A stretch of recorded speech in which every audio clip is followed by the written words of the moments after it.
are you going to share what, Yeah. what Anna just said? Oh, she said we can start, and she said she was waiting for me to join. So, Okay, perfect. yeah, we can start now. Okay. So, over to Anna. If there's anything she'd like to say as we start. Yeah, I guess so. Аня, починай. І ми вже розпочинаємо нашу трансляцію. Ми раді всіх привітати на нашій новій зустрічі. Сьогодні будуть знову непрості запитання, але дуже важливі для всіх, хто нас дивиться, тих, хто їх ставить, і тих, хто з нами в етері, і потім буде передивлятись наші записи на каналі YouTube. І тому у нас є запитання, яке вже попросила нас поставити одна з наших учасниць. І якщо будуть запитання від тих, хто сьогодні з нами в етері, ви також можете їх поставити. Я впевнена, що терапевти та терапевтки нададуть найфаховішу відповідь і допоможуть розібратись в тій проблемі, яка вас хвилює.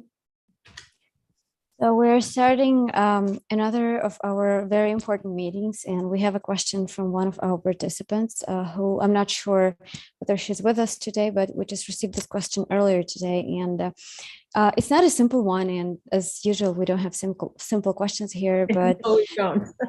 yeah, but as Anya put it, we are sure we will get the most qualified answer as possible. So looking forward to hearing your suggestions on the question that we're having today. And Anya also invited everyone who's with us here to ask their questions if they have any. And did she say the question out loud? Oh, no, not yet. Okay, well, let me just say to welcome everyone. And we are always honored to be here with you. And we, think about you, very frequently during our days as we hear the information coming from Ukraine, and knowing that, there's suffering in many different ways because people are displaced from their homes in other countries, other parts of the world, and know that that journey is not easy as well. Ілейн також вітає всіх на цій сесії, каже, що дуже рада всіх бачити, що вони постійно думають і згадують про нас, особливо коли чують якісь новини про Україну, і знають, що в Україні відбуваються різні неприємні що ми переживаємо різні неприємні для себе досвіди, і в тому числі переміщені особи та інші люди, на яких війна впливає. And I would like to also thank our team that's come from the Trauma Resource Institute, our volunteers, Deanne, Irina, thank you so much. You've seen them many times. And of course, Stephanie, who's our wonderful coordinator. And we also have Catherine and Susan that have a specialty in working with children and families. Thank you. Елейн також представила команду з Інституту травмостійкості, яка сьогодні з нами працює. Це Діен, Ірина, Стефані, наша чудова координаторка, а також Кетрін і Сьюзан, які працюють із дітьми і сім'ями і теж допоможуть нам розібратися з нашим сьогоднішнім запитанням. And so we are ready to start. And we're hoping that before we hear the question, that maybe we can just spend a little bit of time to, I know that it's late in your day, to just kind of stretch a little bit. And, sometimes moving our body, moving our hands in a certain way, even if we want to pretend like we're dancing, we can do that. Oh, look at Susan stretching, and I can pretend like I'm doing the cha-cha-cha. But let me translate this so that everyone move a little bit. Let's do some movement. Окей. Ілейн пропонує, перш ніж перейти до запитання, щоб ми трошечки розімнулися, попри те, що в нас не ранок, а вже якби вечір. Рухи для тіла – це завжди хороша ідея і дуже корисно, тому можна потягнути ручки, ножки під столом, можна потягнути кому хочеться. Можна навіть потанцювати, сидячи на кріслі чи стоячи, слухаючи нашу розмову. Запрошуємо всіх трошечки порухатися. So a little bit of movement, just for a bit. And this is like free form movement. People can move whatever way they want. Рухатися можна як завгодно. Ілейн запрошує до повної свободи рухів.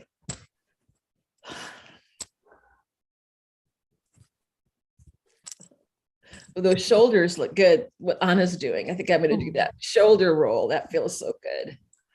Ілейн каже, що Аня, ти потягнула плечі, і їй теж захотілося, бо плечі – це завжди таке місце затиснуте у нас всіх. Oh my gosh. No, I release. Oh, I yawned. There I go. A release, Natalia. You know that. Oh, that feels better. Так, позіхання – це ознака звільнення нервової системи, розпруження, я б сказала. All right. Well, so just notice how your body's feeling right now, noticing what you're sensing on the inside. I know I feel a little bit more energy inside my body right now. I don't know if anybody, Susan's going like this. You too, Susan? Yeah. Yeah, too. Так, спробуйте зараз відчути своє тіло, як воно відчувається. От Ілейн каже, що в неї більше енергії, якби з'явилося в тілі після цієї руханки, але в Ілейн 8 година ранку, тому, можливо, їй це простіше. Але так, прислухайтеся до свого тіла після цих рухів. Okay. All right. So thank you, Natalia. And what I'd like to now, if the question can be asked, and then we've thought a little bit about it and we have some ideas.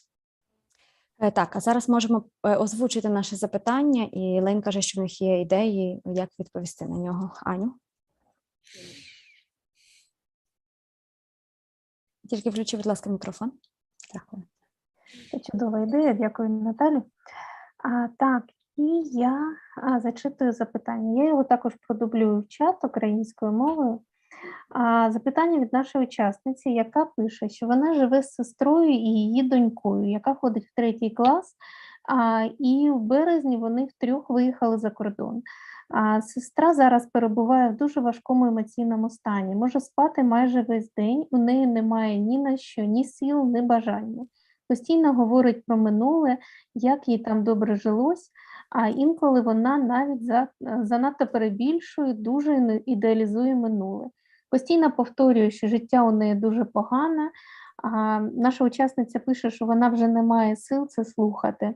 І каже їй, що потрібна допомога психолога, але сестра не хоче звертатись за допомогою.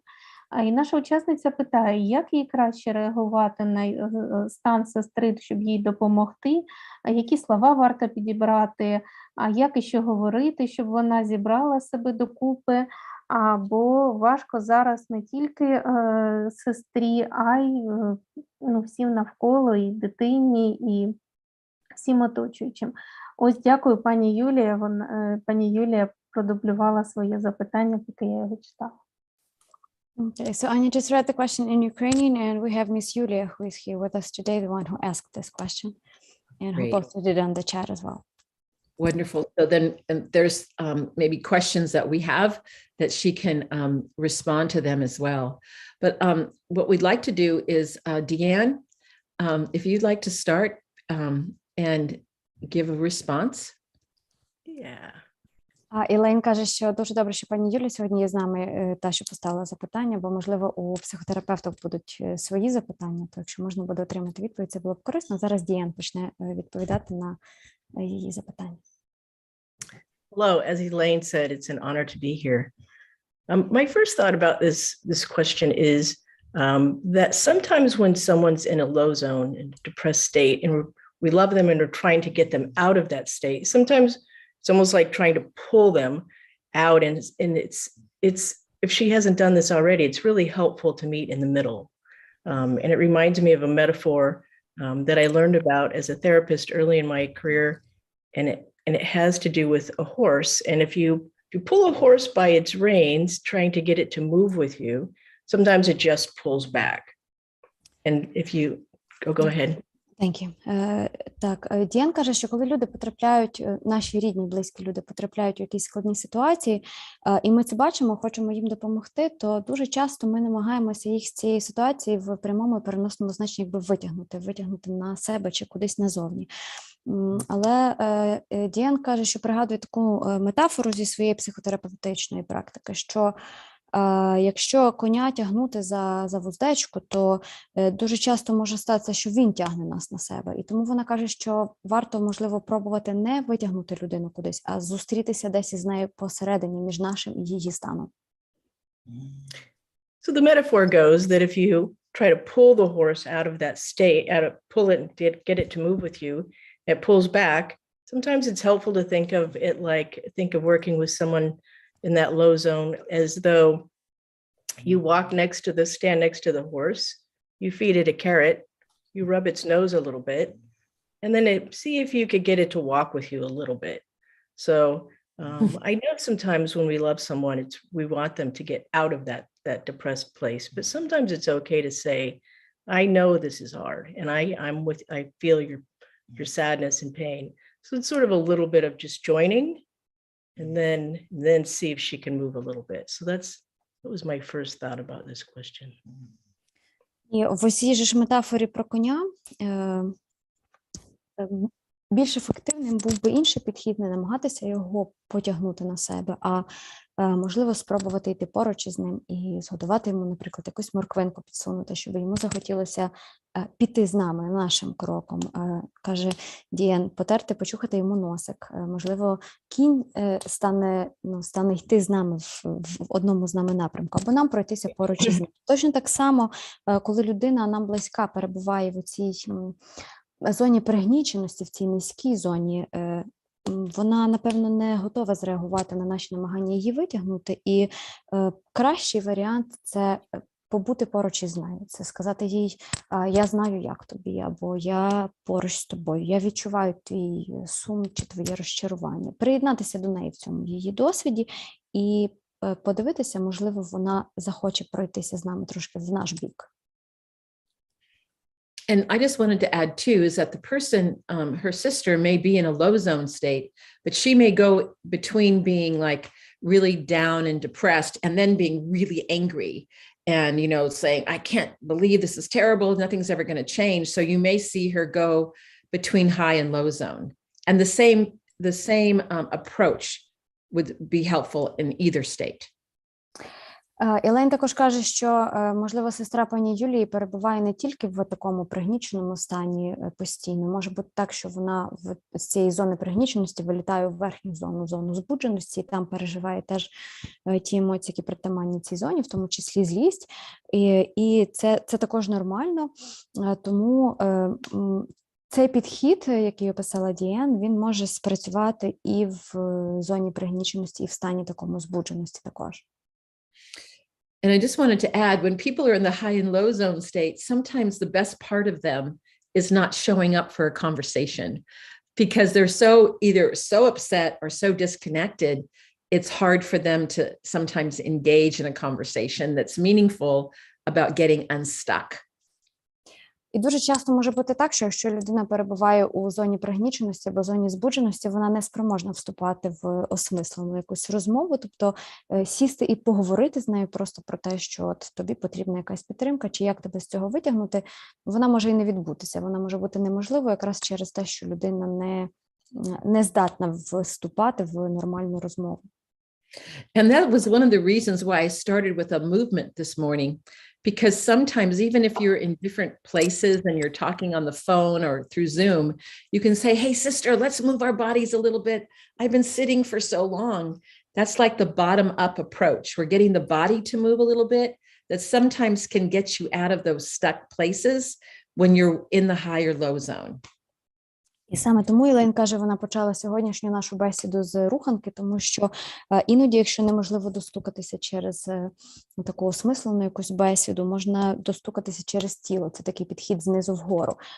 Якщо ми спілкуємося з людиною, про яку переживаємо, чи по зуму, чи навіть вживу, то можна їй запропонувати, а давай зробимо маленьку розминку, або давай розімнемося чуть-чуть. І може таке бути, що вже навіть ці рухи допоможуть людині вийти з цієї зони, в якій вона застрягла, і наблизити її, можливо, до якоїсь розмови. And since her sister doesn't want help, right? She doesn't want to go to a therapist. And even sometimes accepting help from her sister may not be well received. She can, in kind of these helpful ways and using the knowledge about a body-centered model to engage her that may help her get a little unstuck. І оскільки сестра свідомо відмовляється від допомоги психотерапевта чи психотерапевтки, можливо, вона також відмовляється від допомоги рідної сестри, то міг би спрацювати отакий підхід, тобто використати якісь такі техніки, які ми знаємо, запропонувати порухатися, ще щось, тобто, щоб оцей через тіло, тобто починати працювати з нею через тіло, а не через розум, і, можливо, це допоможе її потрошки вивести на якийсь контакт. I think we have a commentary from... Yes, I see that she made a comment. So Так, пані Юля написала в чаті, що я їй вже казала ходити на тренування, не сидіти вдома, але виходить, що я командую, а вона тільки обурюється. So I told her to go to gym and not stay at home all the time, but it looks as if I'm the one in charge and she only gets angry with that.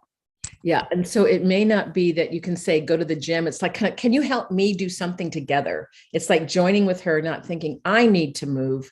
Maybe you can move along with me. And that's that joining piece that Deanne was talking about. Because sometimes it can feel, and I have two sisters, I get this. Sometimes I want to go like this, just do this and you'll be better right here. And sometimes it's kind of like the backdoor approach. And the backdoor approach is, oh, we're talking together. I need to move. I've been sitting too much today. Will you move with me and we can talk as we're moving? You can do that backdoor approach, Natalia. See if she thinks that would work. Or she can suggest going for a walk, let's say, like for a long one. That's right. Even they can walk, like my sister lives far away and I go for a walk with my sister with my phone. And so we'll have a wonderful conversation, even though we live hundreds of miles away from each other. Great. Так, каже Елейн, що справді це виглядає як командування в тому плані, що точніше, вона так не сказала, що це виглядає як командування. Вона сказала, що це як така пряма вказівка. От іди, будь ласка, щось роби, да? Сходи в спортзал, не сиди вдома. Можна підійти до цього, як каже Елейн, через задні двері. Оце те, що пропонувала Дієн, оцей підхід про приєднайся до мене в якійсь активності. Там, наприклад, ми довго сидимо, говоримо, я чую, що я вже засиділася. Порухаєшся разом зі мною. Або можна запропонувати разом сходити на якусь довгу прогулянку. І тоді якби це запрошення приєднатися до якоїсь активності, а не така пряма директива зробити. Щось Елейн каже, що в неї самої 2 сестри, і їй часто хочеться витягнути їх з якихось ситуацій, якщо в них щось відбувається. Але цей підхід такого прямого вказування, він не працює. And so I'm going to ask Susan next, because Susan had also, I know that if I'm in my zone, I'm better talking to my sister. And Susan, you had some things to say about that. So why don't you go ahead and go ahead. Yes, thank you. It's Yulia. Am I saying her name right? Yeah, Yulia. Yulia. I wanted to start just by saying that I could hear in the tone of the question how much you love your sister and your niece. And that when I see that sense in someone of saying, I want to be able to help someone I love, I just want to just honor that and say, I can see how much that must weigh on you and the depth of your love. So I just wanted to start with that. Так, Сюзан хотіла почати з того, що вже в формулюванні вашого запитання, пані Юля, видно, наскільки ви сильно любите свою сестру і племінницю і хочете допомогти. Це гідне пошани і похвали, тому що така любов і бажання допомогти нашим близьким, це завжди дуже непросто. Це також і такий тягар свого роду на плечах, і тому Сюзан хотіла почати з того, що сказати, наскільки це круто і важливо. Because being in a situation where you're watching someone in a depression, what we call a low zone state, it impacts our bodies to be with someone in that state. And so when I think of this question and how much you want to help, I want to see if you're able to do some things, or even to know in your own nervous system whether you are feeling what we call high zone, which is activated, or whether you feel for most of the days what we call being in your resilient zone, in a state of well-being. And I'll talk a little bit about some ways to help. Сьюзен каже, що коли ми спостерігаємо чи бачимо, як наші рідні чи близькі, хтось із них перебуває у такому депресивному стані, або те, що в нашій моделі називається зоною пригніченості, то це впливає також і на нашу нервову систему. І тому що ми дзеркалимо, ми хочемо бути поруч з цією людиною. І Сюзан цікавиться, наскільки от ви, пані Юля, в стані протягом дня, будучи поруч із людиною, з якою ви так вболіваєте, якій так непросто, чи ви здатні залишатися у своїй, те, що ми називаємо зоні стійкості, тобто зоні, де вам нормально, добре? Is that a question that she must answer now, or was that just like a general comment? If she is able, if she was willing to say how is it impacting her body, that would help me. Okay. But whatever she wants to share or not share is fine. Пані Юлі, якщо ви хочете і можете поділитися, як, наприклад, стан вашої сестри впливає на ваше тіло, як ви його відчуваєте протягом дня, то Сюзан каже, що їй це буде корисно, але це не обов'язково, ви можете цього не робити. I'm sorry I interrupted your flow of thoughts, Susan. No, it's great. Okay, so she put in the chat that she is doing her best and watching our webinars and having psychology sessions, psychotherapy. Good. Так, пані Юля написала у відповідь на запитання Сюзан, бо Сюзан запитала її, як вона почувається. Так, написала: я намагаюся зі всіх сил, слухаю ваші вебінари, ходжу до психолога.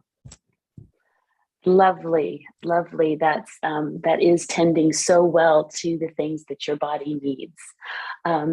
So in saying that, if you're able to kind of feel like you're getting support from outside, I'm just, again, thinking, how can you, in this work with your sister, focus a lot on the things that you're doing, and even being able to talk out loud. What I know about this model is we have something called mirror neurons, and that's when we're in a state of well-being, even our presence actually impacts another person, even without us saying a word, just by us being in a place of well-being.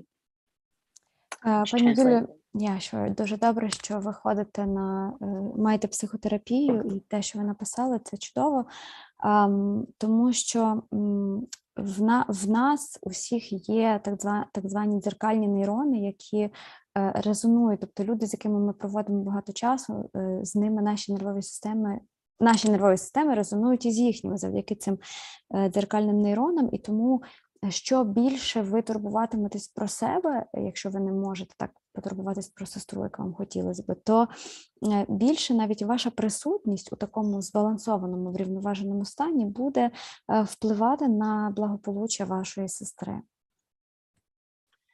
So when I'm working with a parent who has a depressed child or a depressed spouse, oftentimes I will encourage them to speak out loud about the things they are doing themselves to help themselves.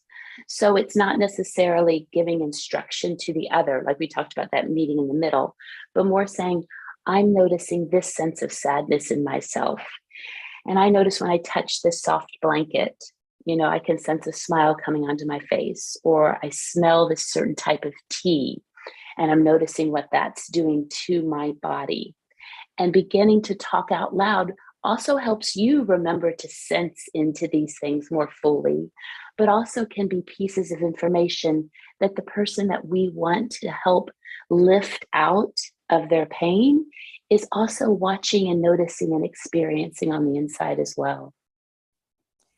І крім того, допомагає проговорювати вголос для себе, що нам дають ті чи інші практики, наприклад, навіть ті практики, раз ви кажете, ходите на вебінари, от ті практики, про які тут розповідають, коли є поруч хтось в пригніченому стані, чи дитина, чи партнер, чи партнерка, то допомагає от так от вголос ніби для себе, не в порядку інструкції, а в порядку проговорювання для себе. Озвучувати, що, наприклад, от я помітила, що мені сумно, але я там торкнулася цієї ковдрочки чи погладила це покривало, то воно таке м'якеньке, і мені захотілося усміхнутися. Або ось я нюхаю цей чай, я собі там заварила чай, наприклад, і мені стає там тепліше чи приємніше. Коли ми проговорюватимемо такі речі, голос для себе в їхній присутності, то це не тільки нам нагадує бути уважнішими до своїх станів і до того, на що ми реагуємо позитивно, але також є,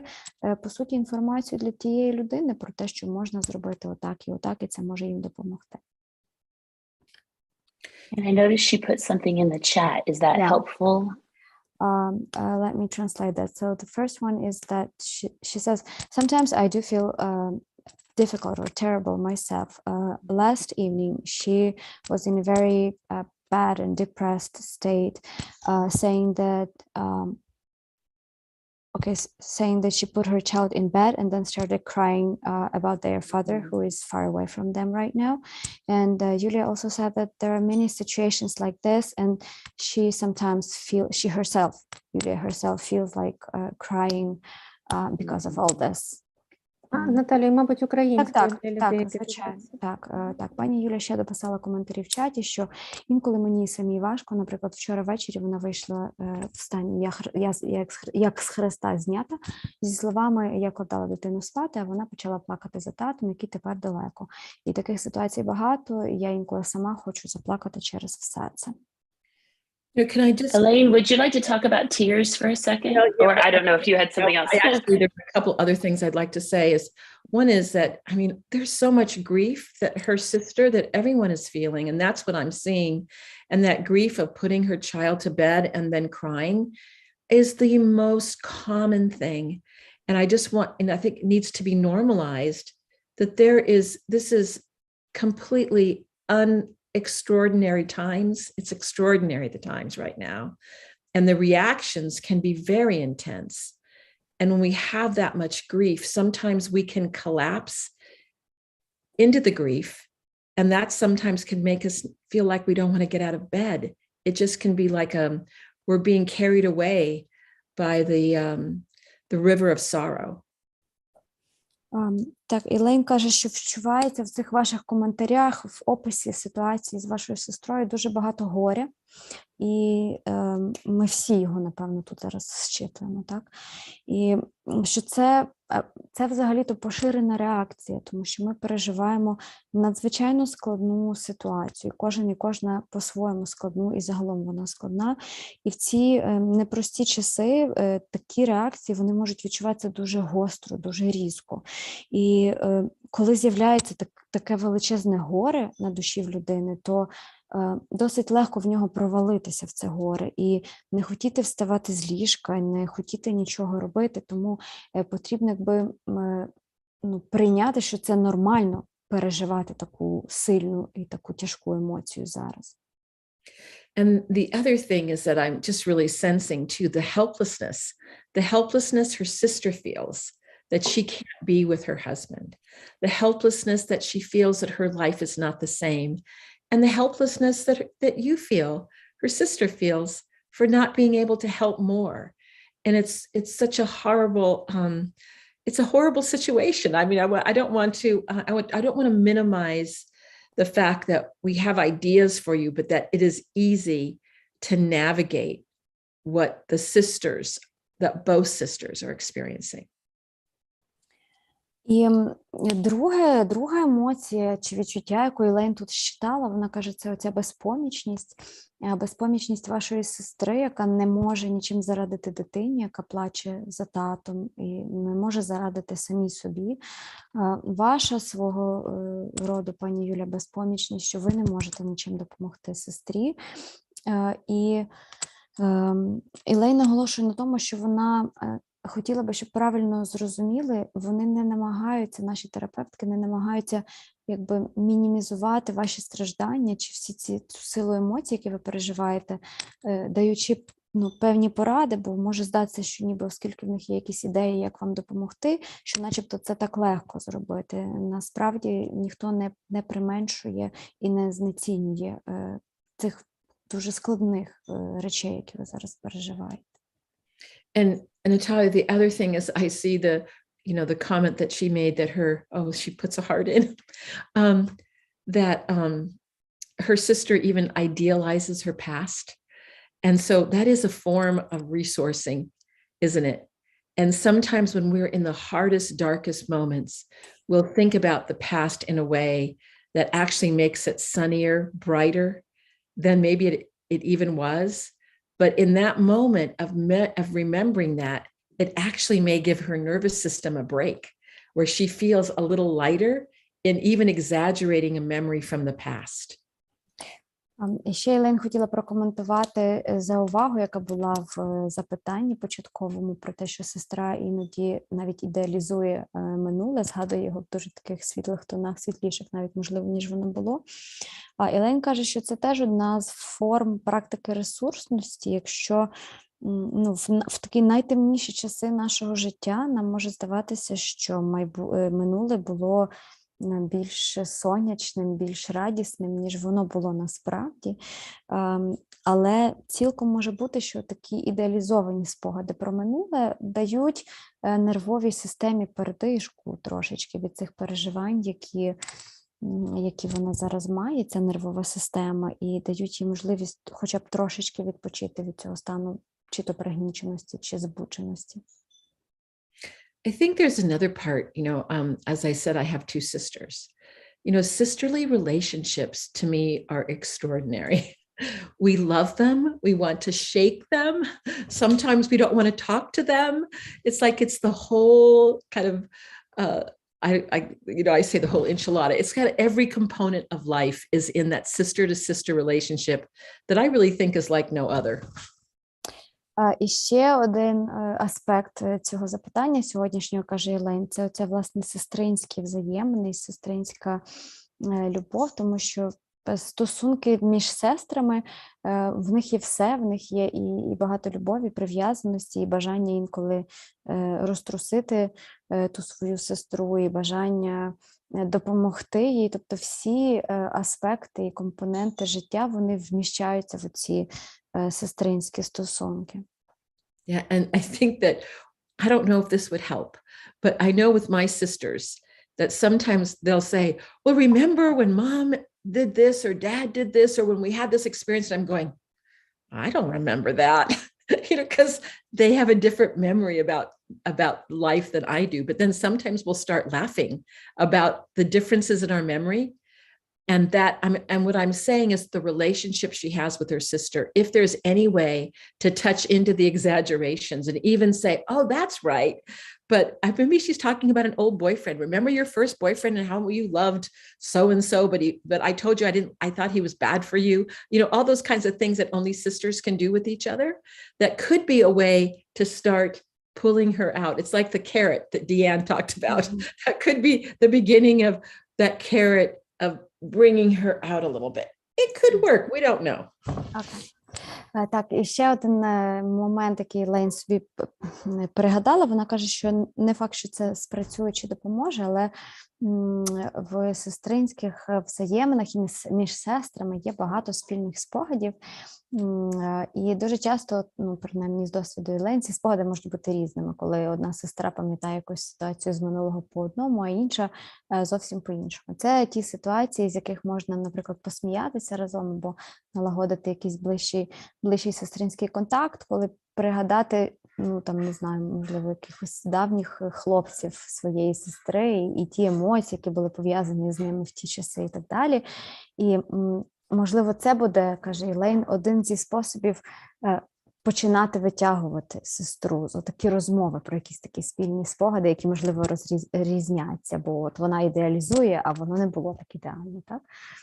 Що це ота морквинка, про яку говорила Дієн, яку можна запропонувати нашому ослику, конику впертому і спробувати таким чином його виманити ближче до себе. So, Susan, I saw you were smiling because I know you have a sister and she lives far away from you. She lives in Europe and you live in the United States. Do you want to just comment a little bit on that, what I said? I saw you smiling and going like this. Елейн каже, що Сьюзан всміхалася, в неї теж є сестра, яка живе дуже далеко, аж в Європі, і Сьюзан прокоментує теж ці сестринські стосунки. I think for me, my sister is the dearest person in the world to me, and she also drives me absolutely bonkers because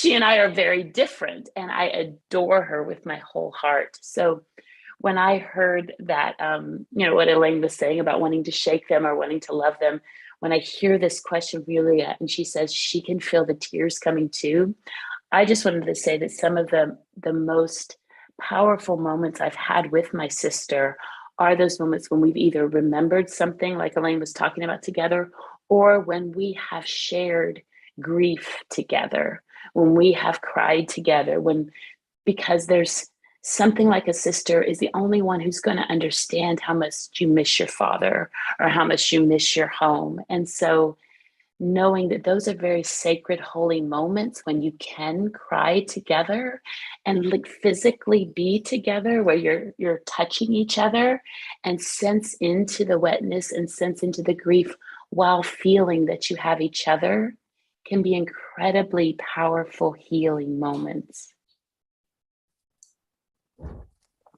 I have tears in my eyes because I too have sister, and sharing grief moments really spoke to me. Thank you, Susan. Так, Сьюзен каже, що в неї самої є сестра, і ця сестра дуже близька людина, хоч вони живуть далеко, і це та людина, яку вона дуже любить, і точно так само, яка її страшенно бісить. І при цьому, каже Сьюзен, найтакі ближчі, найдорожчі, найінтимніші моменти у цих стосунках сестринських у них були тоді, коли вони або разом згадували якісь спільні приємні спогади, розділяли ці спогади, або разом ділили горе. Це той такий... І я в той момент сама трошки розплакалась, тому що я знаю, як це. Я теж маю сестру і знаю, як це ділити і спогади, і горе.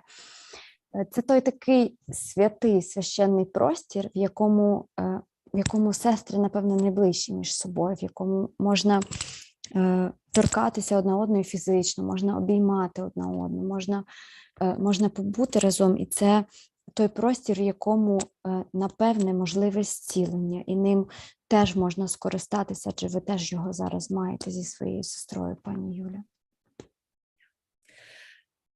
Thank you, Susan. I saw that Anna's hand was up, Natalia. Аня. У мене ось яка ідея з'явилась. Я подумала, що чи може бути таке, що в цих сестринських стосунках одна сестра бере на себе таку материнську позицію і переймає ось ці функції. І тоді інша стає як ніби дитина в цій родинній системі. Чи може таке бути, і як зробити так, щоб або помінятись місцями, або, мені здається, це буде ідеальна ситуація, якщо дві сестри будуть в рівних позиціях, якщо це так. Як можна так зробити для того, щоб вони знаходились на однаковій позиції? Дякую. So Anya says she had this idea or a question that it looks like in this situation that one of the sisters is more like in a motherly position and the other is more like in a childlike position, like regarding each other. So if that's true, what can Yulia do to so that they exchange the roles, or even better, if they become like equal in this sisters relationships, not being one being the mother and the other acting like a child and feeling like a child? Okay, I'm going to have Irina. Irina actually thought about this during our meeting, our pre-meeting, to begin to answer that question. So Irina, over to you. And if you want to speak in Ukrainian, maybe Natalia can put key things in the chat that you're saying. Sure. Thank you. Юлія, дякую за ваше запитання. Я думала, в мене таке враження, що у якомусь degree, в якомусь напрямку, чи як сказати? Певною мірою. Якоюсь мірою, мені здається, ви взяли на себе цю роль матері до дитини, і мені здається, ви дуже багато робите. І я думала, як зробити так, щоб вашу сестру трошечки більше втягнути в це діло, і щоб ви разом з сестрою були матерями до цієї дитинки. І я не знаю, які насправді будуть такі загальні справи, які ви можете робити, Але ж, може, в цьому напрямку я б подумала, як зробити так, щоб мама була більш мамою і більш робила для своєї дитини. І, може, на початку це будете ви і ваша сестра, а потім передавати їй ці функції мами. Але ж це легше сказати, чим зробити. Ну, я б подумала, що в цьому напрямку я б почала якось думати. Natalia, do you want to translate or do you want me to translate?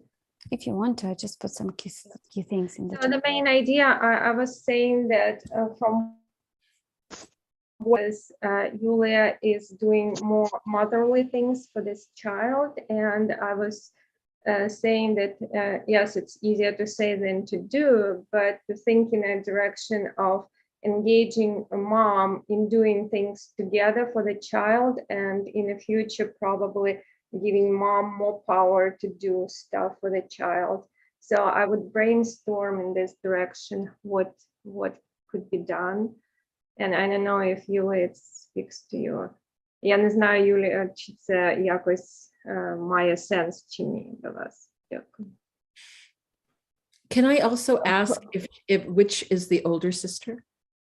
Пані Юлія, напишіть, хто з вас старша. Я бачу ваш коментар, зараз його прочитаю. Виглядає ніби старша ви, але буває по-різному, я знаю. Вона старша, окей. The other sister is older one. But Yulia also put a comment in the chat, which I think is quite important. So yeah, let me read it and then I'll translate it. Так, пані Юля написала, що насправді у нас немає батьків, і моя сестра зараз все на мене перекладає. Так було і раніше, але зараз уже занадто. Вона просто чекає, поки я все вирішу, будь-які запитання побутові, життєві, і я трохи втомилась. Кажу, рухайся також, ти не можеш просто так чекати, поки відбудеться диво. А вона просто нічого не хоче, і я не знаю, як це зробити. So her sister is older and she's younger, and she wrote that we don't have parents, and a sister is like shifting all responsibility to me now, and it always was like this, but now it's like overwhelming and getting to the extreme, and she always waits for me to solve anything, like any matters in life, and I'm really tired, she says, and I tell her, move, you have to move too, you can't just sit and wait for a miracle to happen, but she doesn't want anything, and I don't know how to handle this situation. Oh, and then there's another addition to it, that she, from the very beginning, she would be saying, I'm not gonna leave without you, I'm not going anywhere without you, I'm not doing anything without you, and she often gets herself into a terrible situation, like recently she had her face just stuck. I don't know how to say that correctly, but she was like a frozen face. Frozen. She's like totally hopeless. That's what Yulia put in the chat. Yeah. So can I ask her that when she interacts with her daughter, is there a shift in her? Does she have a little bit more hope when she talks to her with her daughter or not? Пані Юлія, Лейн запитує, чи коли ваша сестра спілкується зі своєю донькою, чи з'являється в неї хоча б якась надія, от коли вона, наприклад, в цій ролі виступає, чи зовсім?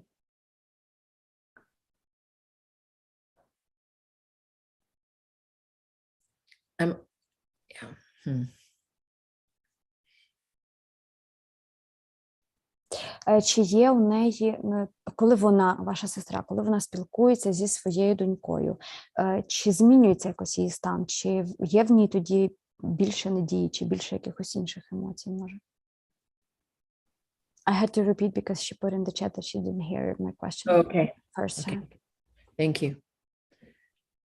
Because and I'll just speak a little bit. Well, and I also would love for, Catherine and Stephanie to also step in here about, just the daughter. And sometimes our children can help us, we see them do something and it can spark a little bit of energy in us when we see our children, and sometimes not. Так, Ілейн каже, що з материнського досвіду, зокрема і в Стефані, і в Кетрін, є таке, що коли ми спілкуємося з дітьми, то, можливо, ми якось інакше сприймаємо все, і, можливо, з'являється все-таки якась надія від спілкування з дітьми, але це не обов'язково. А пані Юля написала в чаті, що дуже рідко в неї з'являється надія, бо дитині вона теж говорить, нашого дому немає, і все погано, але найчастіше вона тримається, буває, що посміхається. От зараз я відправила їх на прогулянку. So we have the answer. She says that she doesn't feel much hope and doesn't happen too often. And she keeps saying her child that we don't have a home anymore and everything is terrible. But most of the time she kind of tries to pull herself together, and she even smiles sometimes. And now they're off for a walk, the two of them. Okay, and I think those are the kinds of things to build on. Even if it's small, it can lead to bigger change. But I think it might also be helpful to talk about her niece. And I'm going to ask Catherine first, because you work with kids, and if there's any words of wisdom that you'd like to share that she might want to be thinking about right now. Так, і Елейн каже, що такі дрібні речі, якщо вона хоча б тримається при дитині, то на них теж треба намагатися вибудовувати, якось їх так розбудовувати, робити їх більшими, вони теж можуть допомогти. І Кетрін зараз дасть якісь свої коментарі, оскільки вона працює з дітьми, і тут ще важливий момент присутності вашої племінниці в цій всій історії.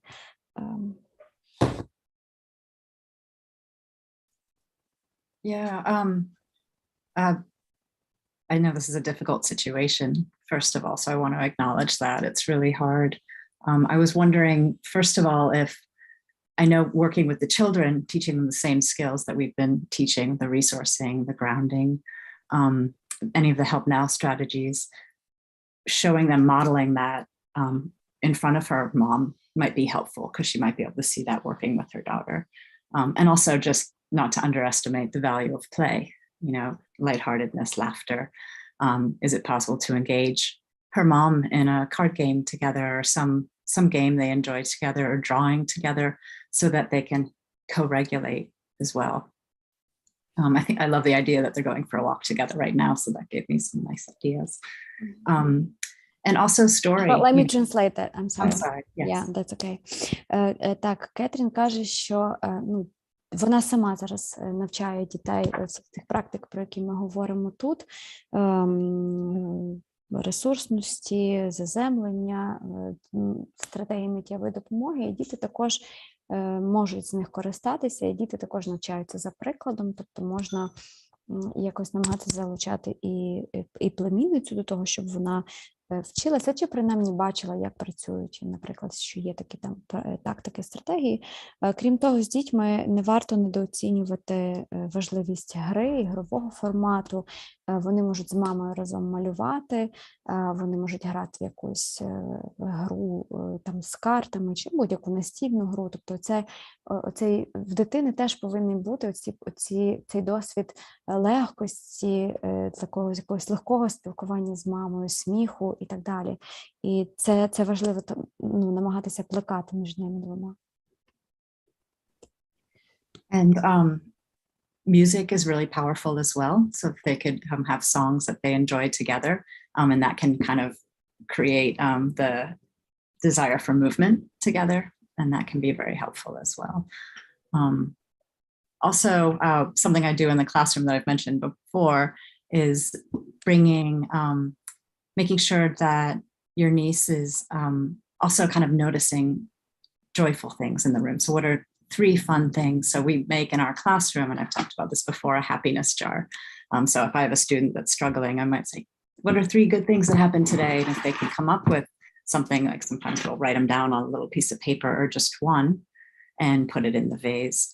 And that can be helpful, because we can revisit the vase and read these good things that happened, because we tend to forget the good and pay attention to the bad when we're struggling.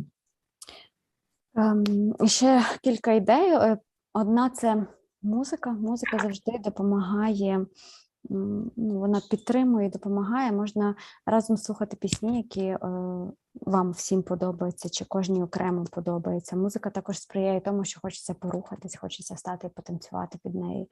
А це добре, як ми вже сьогодні говорили, ці рухи. Крім того, Кетрін каже, що з дітьми в класі працює з тим, і ви можете це якось залучити в свій побут, щоб діти помічали хороші, позитивні, якісь радісні речі довкола себе, тому що коли нам погано, ми часто схильні забувати все хороше і схильні зосереджувати увагу тільки на поганому. Один зі способів, як от в класі це працює, можливо, можна спробувати якось в себе застосувати. Це в класі є така баночка, куди діти записують якісь позитивні речі, наприклад, що доброго сталося в мене за сьогоднішній день, там 3 якісь штуки, і кладуть ці папірці в ту баночку. Коли зовсім поганий настрій, можна витягнути і перечитати для прикладу. Thank you, Catherine. There's just a couple thoughts too about her niece, in that what Catherine said is so important. Is I would worry that that you know how third graders are, and maybe Stephanie could talk about her kid because she's got a third grader at home.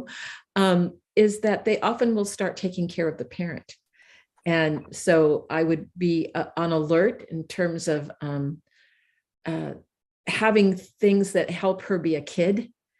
Because that may be something that many little children will do when they see their parents suffering. Так, Єлейн запрошує Стефані до слова ще про племінницю. Кілька слів. Пані Юлія, я бачу ваші коментарі в чаті, ми до них обов'язково повернемося, не підемо звідси, поки до них не звернемось, але Єлейн каже, що часто, коли ми перебуваємо в складній ситуації, наші діти можуть брати на себе роль опікунів наших, і це те, чого треба дуже сильно пильнуватися, тому що це не є добре, і потрібно мати і впроваджувати якісь такі речі, які дозволяють, дають змогу дитині залишатися дитиною, а не брати на себе цю роль, бо вони бояться за нас, за матерів своїх, за рідних, і можуть намагатися якось нас рятувати. And there's a comment, I think, in the chat. Yeah, but I thought we would finish with this first and then go back Okay, that. Okay, so yeah, I see that. Okay, so I see that Anna has her hand up, and then to Stephanie. All right. Oh, so Anna first? Yeah, Anna first. I think Anna had her hand up for a while. Okay, Аня спочатку, тоді ти, а тоді Стефані. Знаєте, я згадала, не знаю, наскільки це буде доречно, я згадала історію, як моя дитина навчилась плавати. Ми дуже багато їздили на море, були в басейнах, але все ніяк ми не могли зняти ось ці нарукавнички, які були. І ось один раз, коли ми поїхали на море, я сказала, що я їх забула. Хоча вони були у нас з собою, але дитина про це не знала. І про те, що ми ніяк не можемо їх купити ніде, і або ти купаєшся без них, або я навіть не знаю, що робити. І так сталося, що того року дитина почала плавати. Бо вибору у неї певного не було, і вона досі дуже добре плаває, і дійсно вона якось це одразу склалось. Я ось про що подумала, а чи не варто Юлії зробити так, щоб у сестри був теж такий поштовх?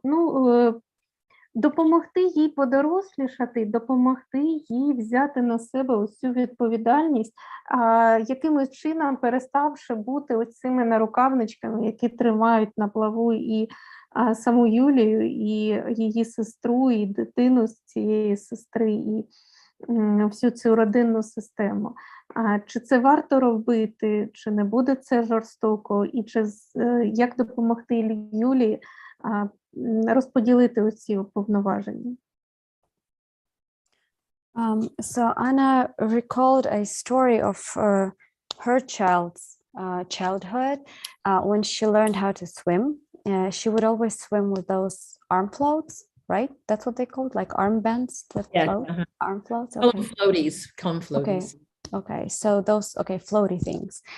And one time, as they were staying at a swimming pool or something, Anna said that they just forgot them at home and there's no way to buy them anywhere. So you can either swim without them or you don't swim at all. And that was the time when her child learned how to swim, because otherwise she would not go into the water without those floaty things. So Anya is suggesting whether this could be an idea for Yulia and her sister relationship, this motherly relationship, that what if Yulia tries to help her sister become more adult, more responsible personality by stopping solving all the issues for her and like stepping back maybe. But Anya's concern is whether this is okay to do and whether it's not too cruel to do. And if not, then how does she do it so that nobody is hurt, but it works for the purpose that we're talking here?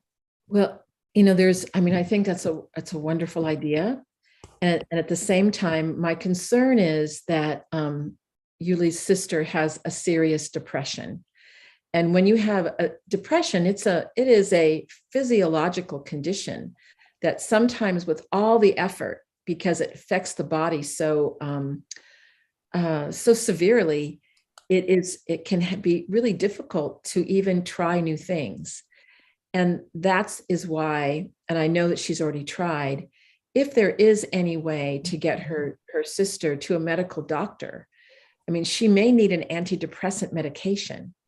And so sometimes without having some additional assistance, like sometimes you need the floaties, right? And that may be medication, it may be the doctor, for her to be able to change a behavior where she actually may really need Yuli's help right now because of the severity of her depression. So it's one of those difficult situations that Yuli's in right now, if her sister remains adamant about not getting medical help. Так, Ілейн каже, що це хороша ідея, але тут є такий нюанс. Сестра пані Юлії, вочевидь, страждає на серйозну депресію. Коли людина має... Це фізіологічний стан, це хвороба, яка потребує лікування, чи точніше стан, який потребує лікування. І люди в такому стані, їм важко пробувати щось нове. Їй може бути важко брати на себе, наприклад, ті зони відповідальності зараз, в цьому стані, в якому, якщо вона їх не брала у кращому стані. Так? І тут варто якось спробувати завести її до лікаря, тому що оцими нарукавниками, наприклад, можуть стати антидепресанти. І, можливо, вони допоможуть сестрі пані Юлії трохи вийти з цього стану і перейти в якийсь такий стан, в якому вона зможе краще давати собі раду. І мені здається, що тут варто якраз прочитати ті коментарі, які у нас висять, про те, що в сестри була надія повернутися в червні додому, але там все гірше, і після цього вона розбита вщент. І що треба сказати, щоб вона звернулася за допомогою, чи є якісь аргументи. I just read the comments that she put in the chat because they are about this thing. So Julia wrote that her sister had hopes to come back home in June, but the situation got really worse and she's now completely heartbroken. And Julia is asking, what do I say to her to make her go and ask for this, make her seek this treatment, because she obviously she doesn't want to. And what are the arguments that I say to her? I think that we can maybe brainstorm about what some of those arguments can be, because we have many therapists on the call right now who have, people have been brought to us by family members because they're concerned about them. Так, Ілейн каже, що вони всі разом з психотерапевтками зараз можуть побрейнштормити, можливо, якісь ідеї, аргументи, як схилити жінку до психотерапії. І тому що дуже часто, каже Ілейн, до них приходять родичі людей, які недобре, і звертаються до них по допомогу. And I don't know if this is true about her sister, but some people feel a great deal of shame that they're, if they go see a medical doctor, that they should be better. And so I try to reframe the experience as this being this is in the body, it's physiological, that people have a depression that is not their fault. It's not because she's not tough enough or that she's a weak person. It's that there's something that has happened that has triggered this mind-body reaction. And so getting help from medical doctors as well as a therapist can sometimes be a way to pull her out, even if she might say, well, nothing's going to help me because my husband's not here. Nothing's going to help me because the war is still going on. But we can reframe it to see if that may be a little bit of a motivator for her to get help. Так, Ілейн каже, я перепрошую, Аня, а ти можеш зам'ютити, у нас у когось із користувачів пробивається звук. Дякую. Ілен каже, що да, дуже часто люди можуть казати, що мені, ну чи вона може сказати, ця сестра пані Юлія може сказати, мені нічого не допоможе, бо там у мене чоловік далеко або вдома немає, але можна це трошки перефразувати і подати з іншого боку, наприклад, з такого, що, ну дивись, оцей стан, він фізіологічний, це те, що переживає тіло, це не те, що ти переживаєш, це не тому, що ти в цьому винна, це не тому, що ти десь не впоралась, чи десь проявила слабкість, чи недостатньо зібрана. Це тому, що організм і нервова система, вони так реагують на стреси, вони реагують на такі чинники, як війна, як ще що завгодно. І ось допомога лікаря в нашому в українському випадку, це психіатр, вочевидь, а також консультації психолога. Це вони можуть допомогти трохи якби вийти, вивести своє тіло, свою нервову систему з цієї ситуації. And Irina, do you want to go next? Yes, I would talk to sister and say that this situation is so unusual. Having the war in the country, having the house destroyed, being abroad, like being kicked out from your life, it's very, very unusual. And maybe if the sister resistant to get medication, talking about how unusual it is, and maybe it's unusual to take medication, but because of this unusual situation, maybe it would be some medication. So I will say it in Ukrainian. Юлія, я може почала просто говорити з вашою сестрою, що ситуація дуже неймовірна. Всі вибиті з колії, війна, ви виїхали з країни, стільки багато змінилося в житті, і якщо ваша сестра не дуже хоче ліки вживати, то говорити про це, що в надзвичайній ситуації maybe повинні бути якісь надзвичайні міри, і тоді вживати ліки це буде щось надзвичайне, і в такій ситуації воно буде, як сказати, Наталя, воно буде relevant. Відповідним ситуаціям. Відповідно ситуації, дякую.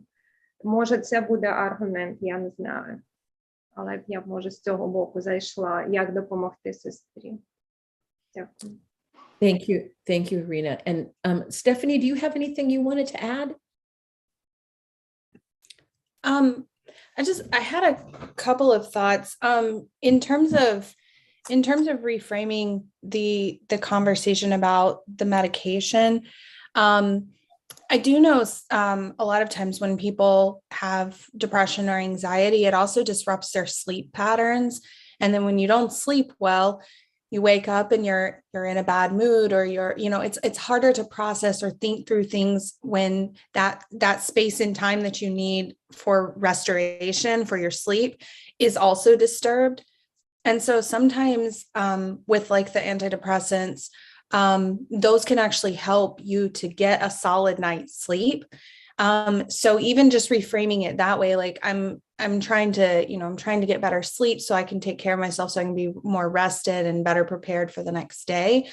That might be easier than I'm doing this because I'm sad or depressed. Like I'm taking this medication because it will help me sleep, or, help me with that.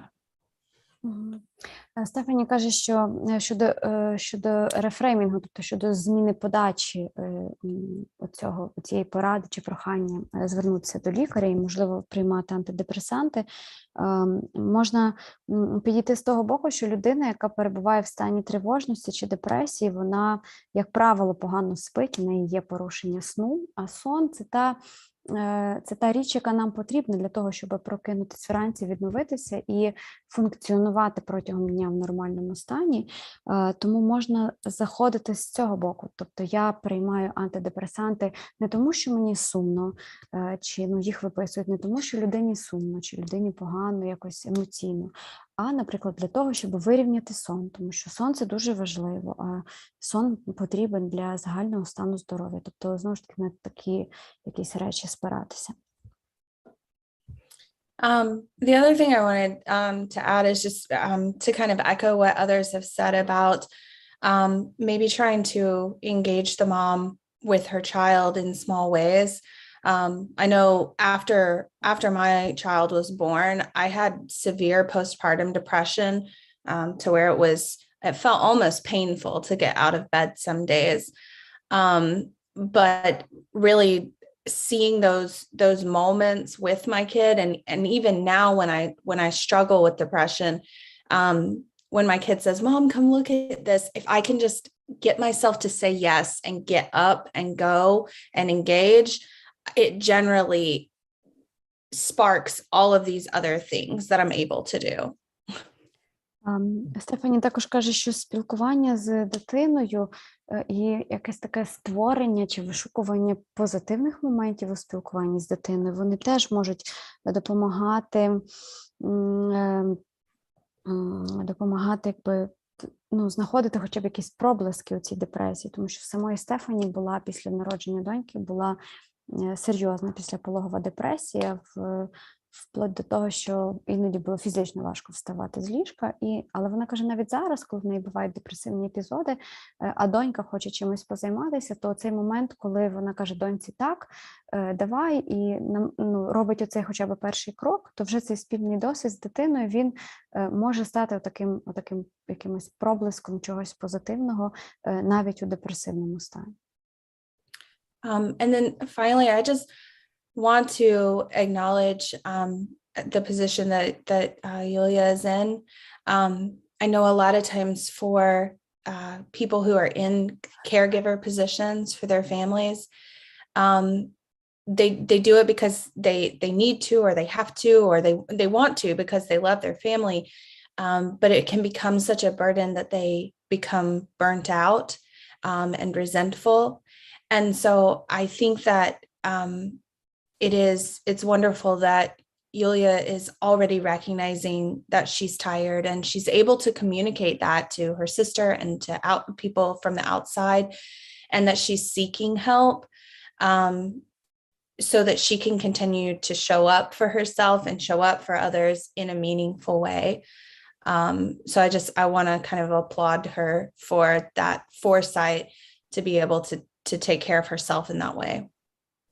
А ще Стефані каже, що хоче похвалити вас, пані Юлію, ви такі хороші слова сказати вам за те, що ви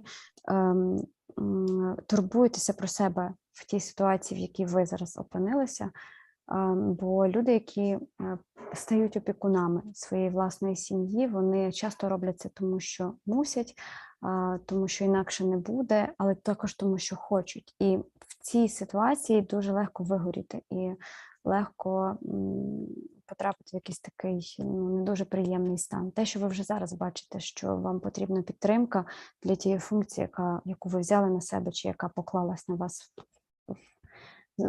через обставини, дуже, дуже добре. І Стефані каже, що аплодує вам за це, що ви так турбуєтесь про себе і це бачите вже зараз для себе. And I'd like to emphasize to Yulia as well, when we talk about the physiology of depression, the biology of depression, Stephanie's approach of like talking about sleep or sometimes physical pain or stomach problems, which often go along with depression, can sometimes be the back door in her going to get help from the medical doctor. So that may be an approach.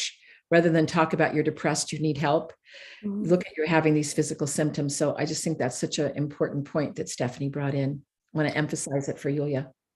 І також Елейн хоче ще раз наголосити на тому, що щойно говорила Стефані, і ми так побіжно вже проговорили.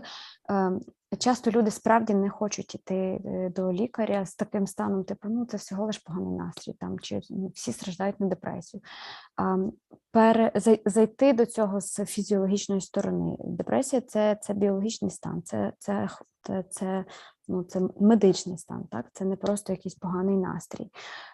І заходити з боку сну, з боку там порушень, наприклад, в шлунково-кишковому тракті. Так теж буває, коли людина переживає депресію, в неї порушення в шлунку. Що нам потрібна допомога, тобі потрібна така допомога від лікаря, щоб оце вирівняти. Це робиться медичною допомогою, це робиться ліками. Тобто це будуть ті задні двері, в які, можливо, вам вдасться достукатися до своєї сестри. And I also wanted to give Deanne, Deanne, we started with you today, if there was anything that you wanted to say as we're getting close to being done today about any of the things we're talking about. Так, Діан сьогодні починала. You have to unmute yourself. You're muted. Діан починала сьогодні, і зараз Елейн просить її так заокруглити нашу бесіду. Yeah, go ahead. Yulia, I just want to thank you for asking the question and being here and being brave enough to reach out and resource, just I think a sign of your resilience. And it's an honor to get to be here, truly. And we're thinking of all of you and holding you in our hearts. Діан каже: пані Юлю, дякую вам за сміливість, дякую вам за те, що ви поставили таке важливе запитання і дали нам, власне, простір для того, щоб його тут обговорити. Це також свідчить про вашу стійкість і про те, яка ви людина. Каже Діан, що вони думають про нас усіх і переживають за нас усіх, і ми за це дуже вдячні. Thank you. Thank you, Deanne. And Natalia, I'm going to ask to turn it over to Anya as we're getting ready to end today. Can I say one thing really quickly? Sure, Susan. Sure, Susan. Go ahead. I would just love, because we do like to anchor things in our bodies. So Yulia, if anything about this support or just seeing our faces, that we are here with you right in this moment, if you are able to sense any of that in your body right now, in any way that feels more pleasant or neutral, I would just love to invite you to do that, because we talk about that as being downloading to the hard drive, that these moments that we get support, when we can sense where we hold that on the inside, I hope that you can bring us with you in the next time that you are feeling just this ache of what you are walking through. So know that we are here. Так, Сьюзен каже, що ми любимо і вміємо заякорювати в тілі якісь такі різні приємні відчуття. І запрошую вас, пані Юля, зараз собі записати, завантажити на цей жорсткий диск своєї пам'яті чи свого серця, куди заманеться вам оцей наш простір, оце наше перебування разом, цю підтримку, яку наші американські терапевтки сьогодні нам виділили, і щоб цей простір, цей спогад, відчути це в тілі, де воно в тілі вам відгукується, зафіксуватися там увагою, воно тоді вам збережеться, і наступного разу, можливо, коли вам буде десь складно, ви зможете про це згадати і ментально якось перенестись у цей простір турботи, хай він залишається з вами. Thank you, Susan. So, Natalia, over to Anya for her wisdom as we're getting ready to end. Yeah, Yulia wrote in the chat that she's really grateful for this support and for this opportunity to ask her question and get her answers, get your answers. She says she will keep it in her heart. Так, я прочитала коментарі пані Юлі в чаті. Подяка за підтримку, за можливість поставити запитання, і залишаються в серці. Аня, тепер тобі завершальне слово. Так, дякую, пані Юлія, дякую, терапевти і терапевтки. Я хочу сказати про те, що ми кожну нашу зустріч залишаємо в серці, бо та мудрість, яку ми опановуємо на кожній зустрічі, вона нескінченна і дуже нас підтримує. Дякуємо дуже. І ми запрошуємо всіх писати запитання або нам на електронну адресу, або на Фейсбуці. Будь-яким зручним для вас чином, і ми зможемо розібрати ваші запитання на наступних зустрічах, якщо ви відчуваєте в цьому потребу. І дякуємо всім. До зустрічі в середу. So Anya says that every meeting is, we keep our meeting in our hearts because this wisdom is so endless and so precious. We are so grateful for your support and for being here with us every single time. And she also invited people to ask questions here in the chat or to emails or on Facebook. And I also want to add that we are very, very grateful for you to showing up every single time, to sharing your love and support and this peace. I feel like you're hugging us with those positive wishes and good wishes and positive emotions. So thank you very much for. Thank you so much. And I can sense that. So as we end today is just notice inside what's happening as we're moving forward into the rest of our day, for you the evening, for some of us the morning, afternoon. And we send you our blessings and our support. Thank you. Так, Елейн каже на завершення, от ми ділимося такими дуже позитивними емоціями, вдячністю. Зафіксуємо кожен і кожна собі їх, де вони відчуваються, заберімо їх із собою і рухаємося з цією емоцією до решту частини нашого дня. Дякую всім, до зустрічі у середу. So see you on Wednesday. Next time. Bye-bye. Bye.